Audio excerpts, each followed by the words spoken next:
Channel learn here for TNPSC. இன்றைக்கி நம்ம வீடியோவில் 7th ஸ்டாண்டர்ட் சயின்ஸ் புக்கில் இருக்கிற அட்டாமிக் ஸ்ட்ரக்சர் அப்படின்ற லெசன் தான் ஃப்ரெண்ட்ஸ் நம்ம பார்க்க போகிறோம். இந்த லெசன் வந்து பார்த்திங்கன்னா டிஎன்பிஎஸ்சி சிலபஸில் ஜென்ரல் சயின்ஸில் வந்து பார்த்திங்கன்னா கெமிஸ்ட்ரியில் வந்து எலமெண்ட்ஸ் அண்ட் காம்பவுண்ட்ஸ்னு இருக்கும். ஸோ அந்த லெசனுக்கு பேசிக்ஸ் எல்லாம் வந்து அந்த சாப்டருக்கு பேசிக்ஸ் எல்லாமே வந்து பார்த்திங்கன்னா இந்த லெசன்ஸில் இருந்து தான் ஃப்ரெண்ட்ஸ் போவோம். இந்த அட்டாமிக் ஸ்ட்ரக்சர்ன்ற லெசன் வந்து பார்த்திங்கன்னா 7th ஒரு லெசன் இருக்குது, 8th ஒரு லெசன் இருக்குது, அதே மாதிரி 10th வந்து பார்த்திங்கன்னா அட்டாமிக் ஸ்ட்ரக்சரை பற்றி உங்களுக்கு லெசன்ஸ் இருக்குது ஃப்ரெண்ட்ஸ். ஸோ இந்த லெசன்ஸ் இந்த 9th கூட உங்களுக்கு வந்து பார்த்திங்கன்னா இந்த அட்டாமிக் ஸ்ட்ரக்சரோட லெசன்ஸ் வந்து கண்டினியூஷன் வந்து இருக்குது. ஸோ இந்த 4 லெசனையுமே நீங்கள் கம்ப்ளீட் பண்ணிட்டீங்கன்னா உங்களுக்கு வந்து ஃபுல் சிலபஸ் வந்து பார்த்திங்கன்னா கவர் ஆகிடும் ஃப்ரெண்ட்ஸ். எலமெண்ட்ஸ் அண்ட் காம்பவுண்ட்ஸ்க்கு இது வந்து பேஸ் தான். ஸோ வந்து ஃபுல் அந்த எலமெண்ட்ஸ் அண்ட் காம்பவுண்ட் டாப்பிக்கு இது 4 மட்டும் நான் சொல்ல வரல, இன்னும் நிறைய லெசன்ஸும் படிக்க வேண்டியது இருக்குது. இது வந்து ஒரு பேசிக். ஸோ இந்த லெசன் நீங்கள் நல்லா வந்து நோட்ஸ் எடுத்து வச்சுக்கிட்டீங்க, நல்லா இந்த கான்செப்ட்ஸ் நல்லா அண்டர்ஸ்டாண்ட் பண்ணிக்கிட்டிங்கன்னா தான் ஃபர்தராக வரக்கூடிய 8th standard 9th standard and 10th ஸ்டாண்டர்டில் இருக்க லெசன்ஸ் வந்து உங்களுக்கு கிளியராக புரியும். ஸோ இதில் சொல்ல போகிறது வந்து ஜஸ்ட் பேசிக் கான்செப்ட்ஸ் தான் ஃப்ரெண்ட்ஸ். இது நீங்கள் கிளியர் ஆகிடலாம். வாங்க ஃப்ரெண்ட்ஸ் வீடியோக்குள்ளே போகலாம்.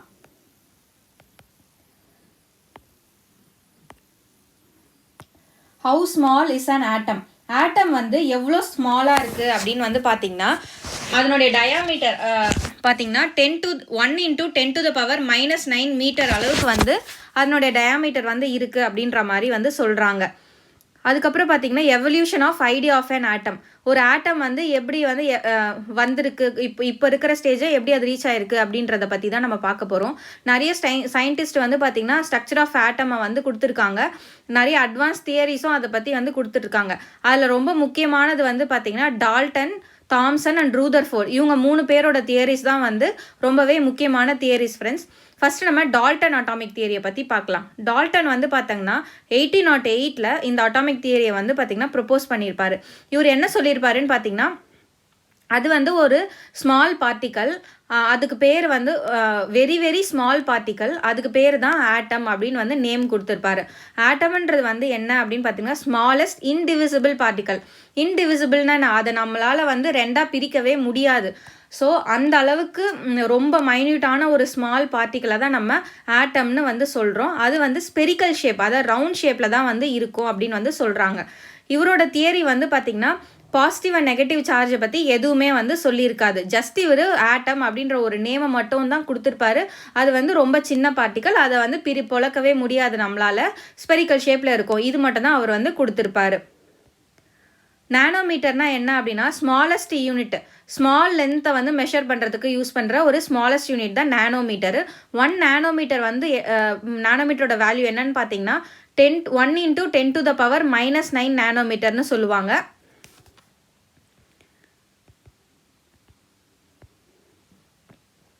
அடுத்து பார்க்க போகிற தியரி தான் வந்து தாம்சன் தியரி.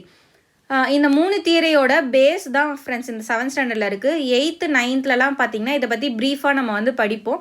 எல்லா லெசன்ஸ்லையுமே இந்த 3 தியரியை பற்றி தான் ஃப்ரெண்ட்ஸ் படிப்போம். ஸோ இந்த கான்செப்ட்ஸ் வந்து ரொம்ப முக்கியம். யார் என்னென்ன வந்து சொல்லிகிட்டு இருக்காங்க அப்படின்ற மாதிரி நீங்கள் தெரிஞ்சு வச்சுக்கோங்க. ஜே தாம்சன் வந்து பார்த்தோன்னா ஆட்டமை வந்து வாட்டர்மெலானோட கம்பேர் பண்ணுறாரு. அவர் என்ன சொல்ல வர்றாருன்னா பாசிட்டிவ் சார்ஜ் பார்ட்ஸ் தான் வந்து வாட்டர்மெலானோட ரெட் பார்ட்டு அப்படின்னு வந்து சொல்கிறாரு. அதே மாதிரி அதில் இருக்க சீட்ஸ் தான் வந்து நெகட்டிவ்லி சார்ஜ் பார்ட்டிக்கலான எலக்ட்ரான் அப்படின்னு சொல்ல வராரு. அவரோட தியரி படி பாசிட்டிவ் அண்ட் நெகட்டிவ் சார்ஜ் வந்து ஈக்குவலாக இருக்குது அப்படின்னு சொல்கிறாரு. அதே மாதிரி ஆட்டம் வந்து பார்த்திங்கன்னா does not have any resultant charge. ஏன்னா பாசிட்டிவ் நெகட்டிவ் ரெண்டுமே சேர்ந்து 0 ஆகிடும், அதனால அதுக்கு ரிசல்டன்ட் சார்ஜ் வந்து கிடையாது அப்படின்னு வந்து சொல்ல வராரு. அடுத்து பார்த்திங்கன்னா இவருக்கு நோபல் ப்ரைஸ், இதை கண்டுபிடிச்சதுக்காக இவருக்கு நோபல் ப்ரைஸ் வந்து 1906 வந்து கொடுப்பாங்க. எதுக்குன்னு பார்த்தீங்கன்னா ஆட்டமை வந்து நியூட்ரல்னு இவர் சொன்னார் பார்த்தீங்களா, அதனால தான் வந்து இவருக்கு இந்த நோபல் ப்ரைஸ் கொடுத்துருப்பாங்க. ஆனாலுமே இவரோட தியரி வந்து இன்கம்ப்ளீட் தான், கம்ப்ளீட்டாக இவர் வந்து ஆட்டமை பற்றி பெருசாக எதுவும் சொல்லலை. அதுக்கடுத்து வந்தவர் தான் ரூதர்ஃபோர்ட். ரூதர்ஃபோர்டோட தியரினா என்ன சொல்லுது அப்படின்னு பார்த்தீங்கன்னா அவர் வந்து ஒரு எக்ஸ்பிரிமெண்ட் பண்ணுறாரு. அந்த எக்ஸ்பிரிமெண்ட்டில் என்ன பண்ணுறாருனா bombard very thin layer of gold with positively charge alpha rays, ஒரு தின் லேயர் ஆஃப் கோல்டை வந்து ஆல்ஃபா ரேஸ் பாஸ் பண்ணுறாரு. அப்போ என்ன ஆகுதுன்னா most of these rays which travel at greater velocity, ரொம்ப அதிகமான ஸ்பீடு, கிரேட்டர் வெலாசிட்டினா ரொம்ப அதிக வேகத்தில் போகிறது வந்து கோல்டு ஷீட்டை வந்து பாஸ் பண்ணிடுது, எந்த ஒரு அப்டக்கிள்ஸ் தடங்களுமே இல்லாமல் போய் பாஸ் பண்ணிடுது. ஆனால் கொஞ்சம் ஒரு சிலது வந்து பார்த்திங்கன்னா டேர்ன் பேக் ஆகிடுது, அந்த ஷீட்டில் ரிஃப்ளெக்ட் ஆகி ரிட்டர்ன் வந்துடுது. அதுதான் வந்து இவர் வந்து இந்த எக்ஸ்பெரிமெண்ட் வந்து கண்டக்ட் பண்ணி கண்டுபிடிச்சிப்பார். அவர் வந்து என்ன சொல்ல வர்றாருன்னா, அவரோட இந்த எக்ஸ்பெரிமெண்ட் படி அவர் வந்து 2 ஒப்பீனியன் கொடுக்குறாரு. ஒன்று வந்து பார்த்திங்கன்னா மோஸ்ட் ஆல்ஃபா பார்ட்டிகல்ஸ் வந்து பார்த்திங்கன்னா இந்த கோல்டு ஷீட்டில் வந்து பாஸ் ஆகிடுது. அப்படின்னா ஆட்டம்ஸ் வந்து consist mainly of empty space. அப்போது ஆட்டமில் ஏதோ ஒரு எம்டி ஸ்பேஸ் இருக்குது அப்படின்னு வந்து சொல்கிறாரு. இன்னொன்று செகண்ட் என்ன சொல்கிறாருன்னா, part of the part from which positively charged particles are turned back is positively charged but very small in size as compared to the empty space. அவர் என்ன சொல்கிறாரு, பாசிட்டிவ்லி சார்ஜ் பார்ட்டிகல்ஸ் தான் வந்து திரும்ப வந்து ரிட்டர்ன் பேக் வந்தது. ஏன்னா பாசிட்டிவாக negative வந்து அட்ராக்ட் ஆகும், பாசிட்டிவும் சேர்ந்தா என்ன ஒரு ரிப்பல் தான் ஆகும், அதனால தான் அது திரும்ப வந்துடுது அப்படின்னு வந்து சொல்கிறாரு. ஆனால் அது வந்து அந்த எம்டி ஸ்பேஸை விட ரொம்பவே கம்மியான சைஸ் இருக்கக்கூடியது அப்படின்னு சொல்லிட்டு இந்த எக்ஸ்பெரிமெண்ட் மூலயமா அவர் வந்து கன்க்ளூஷன் வந்து கொடுத்துருக்காரு. இங்கே பாருங்கள், இந்த ஒரே டயக்ராம்லேயே வந்து நம்ம ஈஸியாக அண்டர்ஸ்டாண்ட் பண்ண வந்து கொடுத்துருக்காங்க. ஜஸ்ட் டால்டன் 1808 என்ன சொன்னார், ஹார்ட் அண்ட் சாலிட்ஸ் பேர் ரவுண்டாக இருக்கும், அதுக்கு பேர் ஆட்டம் அப்படின்னு மட்டும்தான் அவர் வந்து சொல்லியிருப்பார். அடுத்து தாம்சன் மாடல் 1897 அவர் என்ன சொல்லியிருப்பாருன்னா, அது இந்த வாட்டர்மெலான் எக்ஸாம்பிள் வச்சு சொல்லியிருப்பார். பாசிட்டிவ் சார்ஜ் இருக்கும், அதுதான் அந்த ரெட் பார்ட்டு, நெகட்டிவ் சார்ஜ் இருக்கும், அதுதான் அந்த சீட் பார்ட்டுன்னு வந்து சொல்லியிருப்பார். அடுத்து 1977 இது 1897, இது வந்து 1977. ஸோ இப்படி கூட நீங்கள் ஷார்ட்கட் ஞாபகம் வச்சுக்கலாம். ரூதர்ஃபோர்ட் மாடல் என்ன சொல்வாருன்னு பார்த்தீங்கன்னா, பாசிட்டிவ்லி நியூக்ளியஸ் வந்து பாசிட்டிவ்லி சார்ஜாக இருக்குது, இதை பற்றி நம்ம பின்னாடி பார்ப்போம் ஃப்ரெண்ட்ஸ். எலக்ட்ரான்ஸ் வந்து நெகட்டிவ்லி சார்ஜ் எலக்ட்ரான், எம்டி ஸ்பேஸும் நடுவில் வந்து இருக்குது அப்படின்ற மாதிரி சொல்லியிருப்பார் ரூதர்ஃபோர்ட். இதுதான் evolution of atomic structure 5 elements வந்து கொடுத்துருக்காங்க பாருங்கள். 1803 டால்டன் தியரி ஜஸ்ட் ஒரு ஸ்பெரிக்கல் மட்டும்தான் அவர் சொல்லியிருப்பார். அடுத்து 1904 ஜே தாம்சன் என்ன சொல்கிறாருன்னா, பாசிட்டிவ் சார்ஜ் நெகட்டிவ் சார்ஜ் இருக்குன்னு சொல்ல வராரு. அடுத்து 1911 லூதர்ஃபோர்ட் என்ன சொல்கிறார், நியூக்ளியஸ் இருக்குது எம்டி ஸ்பேஸ் இருக்குன்னு வந்து சொல்லியிருப்பார். அப்புறம் 1930 தான் போர் தியரின்னு ஒன்று இருக்கும், அதுதான் வந்து எனர்ஜி லெவல்ஸை பற்றி அவர் சொல்லியிருப்பார். அடுத்து 1926 வந்து பார்த்திங்கன்னா ஷார்டிங்கர் தியரி, அவர் வந்து எலக்ட்ரான் கிளவுட் மாடலை பற்றி சொல்லியிருப்பார் ஃப்ரெண்ட்ஸ். ஸோ இதுதான் வந்து இப்போ இருக்கிற மாடர்ன் ஆட்டம் எப்படி இருக்குன்னு பாருங்கள். நடுவில் நியூக்ளியஸ் இருக்குது, அந்த நியூக்ளியஸ்குள்ளே தான் வந்து ப்ரோட்டானும் நியூட்ரானும் இருக்கும். இதை பற்றி நம்ம ப்ரீஃபாக பார்ப்போம் ஃப்ரெண்ட்ஸ். அதே மாதிரி இந்த நியூக்ளியஸை சுற்றி வந்து ஒரு ஆர்பிட்லேயும் எலக்ட்ரான்ஸ் வந்து இருக்குது அப்படின்ற மாதிரி சொல்லியிருக்காங்க. இதான் வந்து மாடர்ன் ஆட்டம். அடுத்து பாருங்கள், இந்த ரூதர்ஃபோர்ட் தியரி வந்து என்ன ப்ரப்போஸ் பண்ணுதுன்னா, நியூக்ளியஸ் வந்து ஆட்டமோட சென்டரில் இருக்கும், அது வந்து பாசிட்டிவ் சார்ஜாக தான் இருக்கும். மோஸ்ட் ஆஃப் த மாஸ், அதனுடைய மோஸ்ட் ஆஃப் த வெயிட் எங்கே இருக்கும்னு பார்த்தீங்கன்னா நியூக்ளியஸில் தான் கான்சென்ட்ரேட் ஆகிருக்கு அப்படின்னு வந்து சொல்கிறாங்க. சுற்றி இருக்கிற எலக்ட்ரான்ஸில் வந்து எந்த வெயிட்டுமே கிடையாது, அந்த நியூக்ளியஸிலோட வெயிட் தான் வந்து இந்த மாஸ் தான் வந்து பார்த்திங்கன்னா இந்த ஆட்டமோட மாஸ் அப்படின்ற மாதிரி சொல்கிறாங்க. அதே மாதிரி நெகட்டிவ்லி சார்ஜ் எலக்ட்ரான்ஸ் வந்து பார்த்திங்கன்னா நியூக்ளியஸை சுற்றி வருது, ஒரு ஸ்பெசிஃபிக் ஆர்பிட்டில் சுற்றி வருது அப்படின்னு வந்து சொல்கிறாங்க. In comparison with size of the atom, the nucleus is very very small. ஆட்டமோட சைஸை விட இந்த நியூக்ளியஸோட சைஸ் எப்படி இருக்குது, ரொம்ப ரொம்ப ரொம்ப சின்னதாக இருக்குது அப்படின்னு சொல்ல வரார். ஸோ ரூதர்ஃபோர்ட் என்ன இந்த 3 கன்க்ளூஷன் தான் வந்து அவர் கொடுக்குறாரு அவரோட தியரியில்.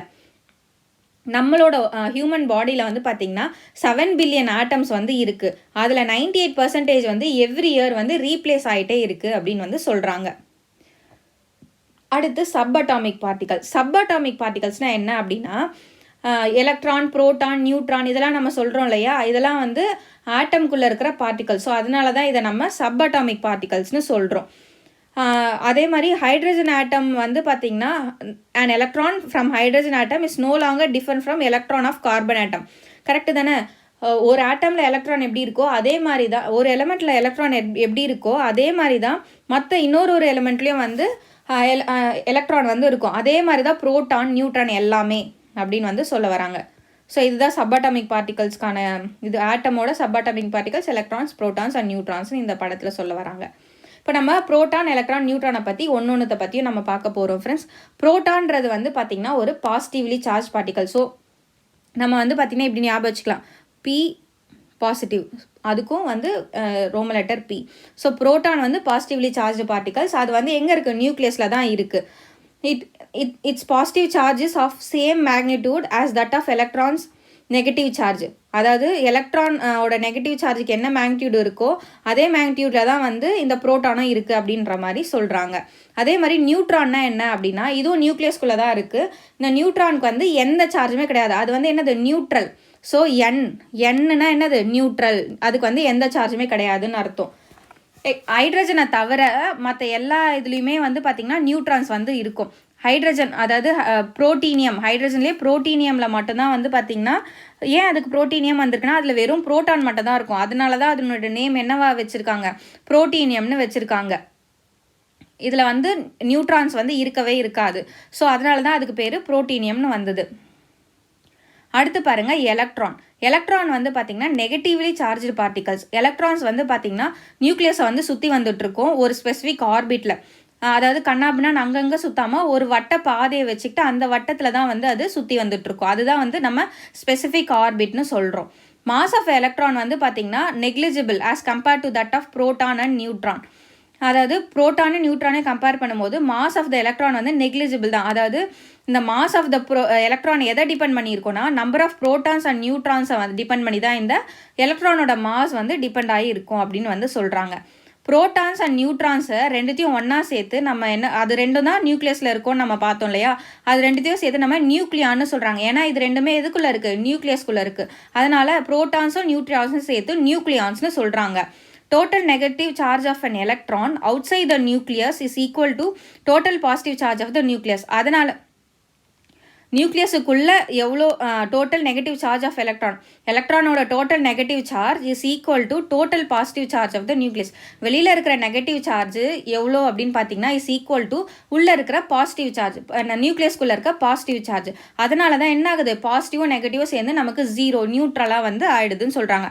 அதனால தான் ஆட்டம்னா என்ன, ஆட்டமோட இது சார்ஜ் என்ன, நியூட்ரல் தான் சொல்லுவாங்க. ஆட்டம் வந்து பாசிட்டிவ் சார்ஜும் கிடையாது நெகட்டிவ் சார்ஜும் கிடையாது. ஆட்டம் வந்து பார்த்திங்கன்னா நியூட்ரல் சார்ஜுன்னு தான் சொல்லுவாங்க. இந்த டேபிள் ரொம்ப முக்கியம் ஃப்ரெண்ட்ஸ்.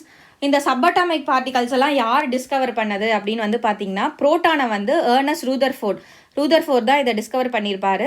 அதனோட சிம்பிள் வந்து பி. அதனோட சார்ஜ் வந்து பாசிட்டிவ் சார்ஜ் நமக்கு தெரியும். அதனுடைய மாஸ் வந்து பார்த்தீங்கன்னா 1.6726 × 10⁻⁻27. அதே மாதிரி எலக்ட்ரானோட யார் டிஸ்கவர் பண்ணதுன்னு பார்த்தீங்கன்னா சர் ஜான் ஜோசப் ஜே தாம்சன்னு நம்ம சொல்லுவோம் இல்லையா, சர் ஜான் ஜோசப் தாம்சன் அவர் தான். இதனுடைய சார்ஜ் வந்து நெகட்டிவ் சார்ஜ். இதனுடைய மாஸ் வந்து பார்த்தீங்கன்னா 9.1093 × 10⁻⁻31. அடுத்து வந்து பார்த்தீங்கன்னா நியூட்ரானோட யார் டிஸ்கவர் பண்ணதுன்னு பார்த்தீங்கன்னா ஜேம்ஸ் சாட்விக் தான் வந்து நியூட்ரானை வந்து டிஸ்கவர் பண்ணியிருப்பார். அதனுடைய சார்ஜ் வந்து என்னது, ஜீரோ, நியூட்ரல் சார்ஜ் தான்.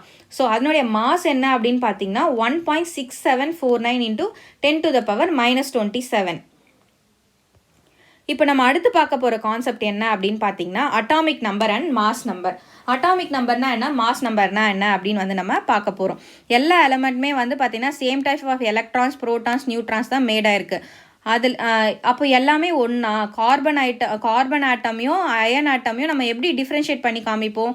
ஸோ அதை தான் இப்போ நம்ம பார்க்க போகிறோம். நம்ம எப்படி இதை சொல்கிறோம் அப்படின்னு பார்த்தீங்கன்னா number of proton inside the nucleus of an atom determines what element it is. நியூக்ளியஸுக்குள்ளே இருக்க புரோட்டான் தான் வந்து என்ன சொல்லுது, அது என்ன எலமெண்ட்டு அப்படின்றத வந்து சொல்ல வருது. ஃபார் எக்ஸாம்பிள் பார்த்தீங்கன்னா ஒரே ஒரு புரோட்டான் இருந்தால் அது வந்து ஹைட்ரஜன் ஆட்டம், 8 புரோட்டான் இருந்தால் அது வந்து என்னது, ஆக்சிஜன் ஆட்டம்னு சொல்கிறாங்க. அட்டாமிக் நம்பர்னா என்ன அப்படின்னு வந்து பார்த்தீங்கன்னா number of electrons or protons in an atom தான் அட்டாமிக் நம்பர்னு சொல்லுவோம். அதை வந்து நம்ம இசட்டுன்ற லெட்டரில் வந்து ரெப்ரசன்ட் பண்ணுவோம். ஹைட்ரஜன் ஆட்டம் வந்து பாருங்கள், அதில் வந்து ஒரே ஒரு எலக்ட்ரான் தான் இருக்குது, ஒரே ஒரு புரோட்டான் தான் இருக்குது. ஒரே ஒரு எலக்ட்ரான், ஒரே ஒரு புரோட்டான். அதே மாதிரி ஹீலியமில் பாருங்கள் 2 எலக்ட்ரான் இருக்குது, அதான் 2 புரோட்டான் 2 நியூட்ரான் இருக்குது. ஆக்சிஜனில் பாருங்கள் 8 புரோட்டான் 8 நியூட்ரான் இருக்குது. அதே மாதிரி இது எத்தனை இருக்குது, எலக்ட்ரான்ஸ் எடுத்துங்க 1 2 3 4 5 6 7 8 எலக்ட்ரான்ஸ் எத்தனை இருக்குது, 8 இருக்குது.